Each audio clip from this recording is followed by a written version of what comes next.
3 go পাহাৰৰ নিজৰা দেখিবৰ ধুনীয়া কুলু কুলু কুলু কৰি থাকে হাগিব গলাই উটি কাজে নুধুৱে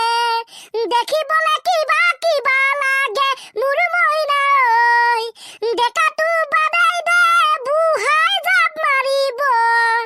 দুটো পাল চুলাই খাব পালে মোৰ মইনা ঐ দুটো পাল চুলাই খাব পালে কেঁচা গান গালি বে তই এইটো অলপ গানটোক যে মডিফাই কৰিছো ভাল আছে সুন্দৰ গুড মৰ্নিং স্যাৰ বঢ়িয়া বঢ়িয়া বঢ়িয়া গুড মৰ্নিং স্যাৰ হে আপোনাকে দেখিলে মোৰ হুঞ্জনি চাই থাকুং লাগে মোৰ দেহাজনি জলকীয়া খালে মুখতে পুৰে কি গান এইটো চাকত আছে শুনিব নেকি গান দে পটককে গাই দে এ বুলু কলিজা গাহৰি কলিজা ঐ খাই চাবি কলিজা গাহৰি তই লাগি যাব ভাল মকৰায়ো বান্ধিব মকৰা জাল অ জানৈ না না না না না অ জানৈ না না না না না ৱাও বঢ়িয়া খুব সুন্দৰ থ্যাংক ইউ স্যাৰ ইউৰ ৱেলকাম আজি তহঁতৰ কাৰণে এটা বিৰাট খতৰা ইণ্টাৰেষ্টিং টপিক লৈ আহিছো কিন্তু তাৰ আগতে আমি এটা শুনিম সপোনাৰ্থ কবিতা শুনক ছাৰ জিয়া নদীত বৈ যাব দীঘল দীঘল পানী হলিৰ সময়ত কোনেও মোক নিদিলে ফাকুৱা অলপ হানি আয়ক কামাই কথাটো সঁচা নেকি বাৰু সেইটো গুলি মাৰক ছাৰ কবিতাটো শুনক অ'কে মাছলে যাওঁতে মাছ মৰিয়াই দেখিলে এটা গৰুটোক দেখি এটা কুকুৰ হঠাৎ হৈ থাকিল সৰু পুঠি মাছে আকৌ কান্দিব নেজানে থাকে পানীৰ মাজত চিয়াহীৰ ৰং পৰি আছে বগা কাগজৰ ভাজত গছৰ ওপৰত মেকুৰী উঠিল লাগিল হুলস্থুল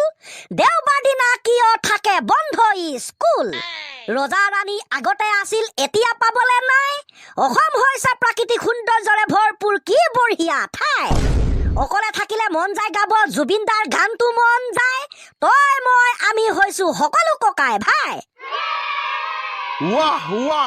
সঁচাকে বঢ়িয়া বোলো থেংক ইউ ছাৰ ৱেলকাম এতিয়া আহিব আটাইতকৈ গুৰুত্বপূৰ্ণ মেইন টপিকটো হৈছে কণী আৰু মুৰ্গী এইখন পৃথিৱীলৈ স্যাৰ মোৰ মতে মুৰ্গী আগত আহিছিল ন স্যাৰ আগতীয়াকে সৃষ্টি হৈছিল কণী ভাল হৈছে মই আগতীয়াকে জানো তহঁতৰ মাজত তৰ্ক যুদ্ধ হৈ যাব বুলি লাগি যাওঁ যুদ্ধ তহঁতে চবৰে কি কৰিব লাগিব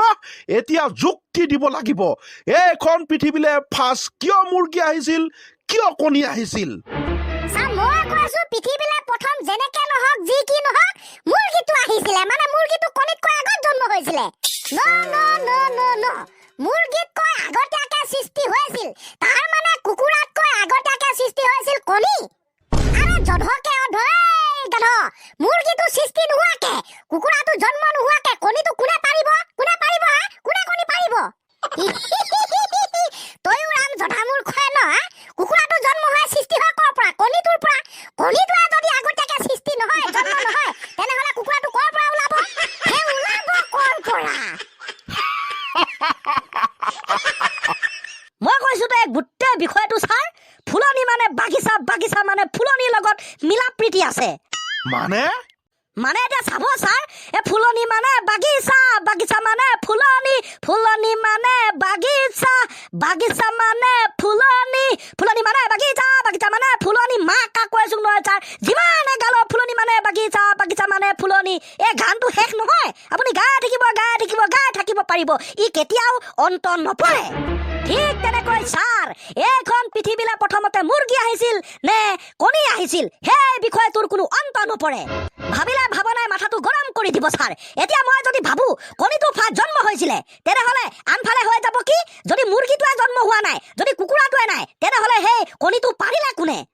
আনফালে ছাৰ যদি আমি ভাবো ধৰি লৈছো এইখন পৃথিৱীলৈ প্ৰথম আহি গ'ল কি কুকুৰাটো মানে কুকুৰা জন্ম হ'ল এতিয়া হ'ব মেইন কথাটো কুকুৰা সৃষ্টি হ'বলৈ বা জন্ম হ'বলৈ কি লাগে কণী গতিকে পৃথিৱীলৈ যদি প্ৰথম কণীটো অহা নাছিল তেনেহ'লে মুৰ্গীটো সৃষ্টি হ'ল ক'ৰ পৰা কুকুৰাটো জন্ম হ'ল ক'ৰ পৰা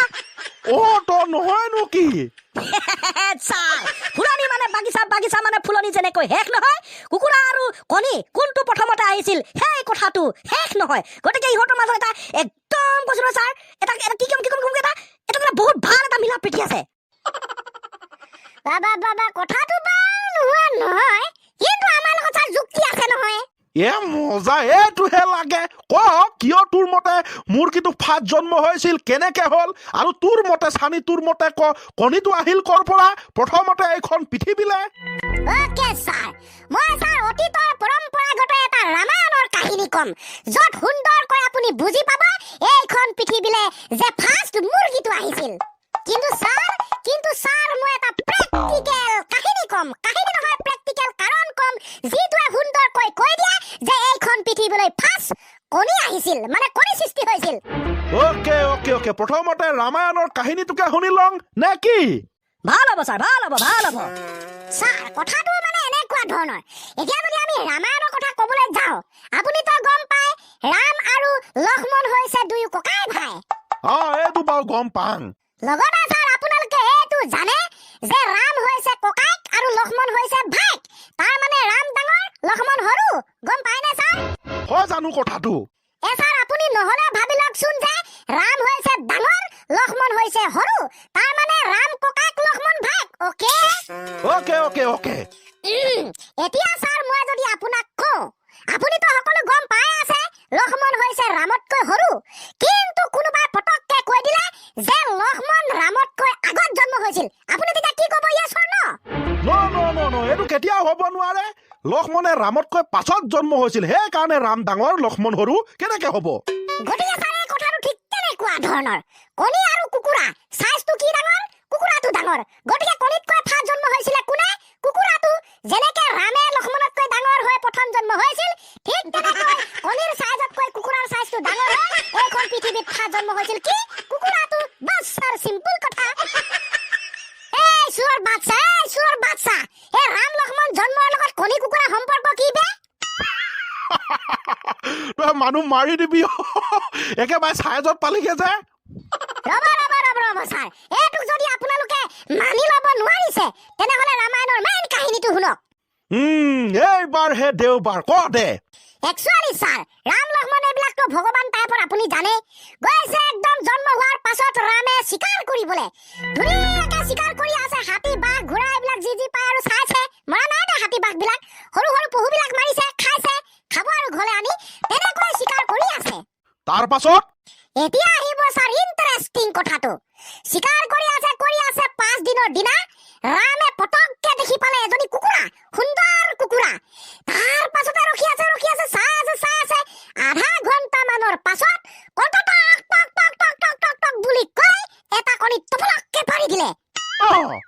ইয়েছ ছাৰ ৰামে পটককে ভাবিলে গোটেই ৰামায়ণত লিখিবলৈ কৈ দিলে যে মই প্ৰথমতে কুকুৰা দেখিছো গতিকে এইখন পৃথিৱীলৈ ফাৰ্ষ্ট কুকুৰা আহিছিল তাৰ পাছতে কণী আহিছে মানে কুকুৰাইহে সেই কণীটো পাৰিছে গতিকে এই কাহিনীটো ভালকে ছাৰ আপুনি শুনি লওক তাৰ পাছত ক'ব সকলোকে বুজাই দিব যে এইখন পৃথিৱীলৈ কণী আৰু কুকুৰা কোনটো ফাৰ্ষ্ট আহিছিল কি কাৰণ কৈছ তই মই আকৌ ছাৰ ৰামায়ণখন আজিলৈকে 3 বাৰ পঢ়িলো কিন্তু এই কথাটো ক'তো শুনিও নাপালো দেখিও নাপালো কেছটো কিবা ৰহস্য উদ্ঘাটন কৰিবলগীয়া আছে নেকি বাৰু তাকেহে ময়ো ভাবিছো বেটা 2 নম্বৰ কথা ক'বলৈ লাজ নালাগে ছাৰ শুনক মোৰ প্ৰেক্টিকেল কাৰণটো দে ক এতিয়া চাব দে ছাৰ কণী আৰু কুকুৰা স্পেলিংখিনি মন কৰক কণী ক মধুৰিনৰ চিকাৰে নি কণী কুকুৰা ক থুচুকাৰে কু ৰ তাকাৰে ৰা ইমানলৈকে তো ছাৰ সকলো ঠিকেই আছিল এতিয়া ছাৰ যাব বিচাৰিছো মই হে প্ৰেক্টিকেল কথাৰ মাজলৈ কণীটো কণী ভাগে আছে নো প্ৰবলেম কুকুৰাটোক বনাই দিয়া হ'ল মাকাকি মুৰ্গী এতিয়া ছাৰ ভালদৰে আপুনি চাব কণী আৰু মুৰ্গীৰ স্পেলিং বিলাক কৰিলে দেখিব কণী ক মধুৰিনৰ চিকাৰে নি অসমীয়াৰ যি ব্যঞ্জন বৰ্ণৰ প্ৰথম আখৰটো হৈছে ক সেইটো হল কণী এতিয়া কুকুৰাৰ ক্ষেত্ৰত কুকুৰাটো বাদ দিছো আহি গল মুৰ্গী কিন্তু কোৱাৰ পাছতে গৈ গৈ গৈ গৈ হে মহটো আহে তাৰ মানে মজুকে মধুহে মোৰ ৰৈ গল গি মুৰ্গী মুৰ্গী মুৰ্গী মহ কণীৰ ক প্ৰথমতে কোনটো আছে ছাৰ ব্যঞ্জন বৰ্ণখিনিত প্ৰথমতে আছে ক তাৰ পাছত গৈ গৈ হে লাষ্টৰ ফালেগে আছে ম গতিকে ছাৰ এই প্ৰেক্টিকেল কথাবিলাকৰ পৰা যদি আমি চাবলৈ যাওঁ যিহেতু মুৰ্গীত কৈ কণীৰ কটো আগত আছে মানে ব্যঞ্জন বৰ্ণৰ প্ৰথমতে কণীৰ কটো পোৱা যায় সেইবাবে আমি ক'ব পাৰো যে এইখন পৃথিৱীলৈ মুৰ্গীত কৈ আগত কণী আহিছিল কি ধৰণৰ কথা কৈ দিলি এইটো আৰে ইয়াৰ ছাৰ এইটো কেনেকে হ'ব কণী মুৰ্গী এই আখৰবিলাকৰ লগত কণী কুকুৰা মুৰ্গী মুৰ্গা এইবিলাক জন্ম হোৱা ৰিলেশ্যন কি ছাৰ এটা বৰ বেলেগ ধৰণৰ ৰহস্য সেইকাৰণেতো ছাৰ মই কৈছো এই গোটেই বিষয়টো ফুলনি মানে বাগিচা বাগিচা মানে ফুলনিৰ লগত সম্পৰ্ক আছে তই ঠিকে কৈছ গতিকে বন্ধুসকল আপোনালোকে কমেণ্টত ক'ব কোনটো পাছ আহিছিল মুৰ্গী নে কণী আজিলৈ bye bye Tata good night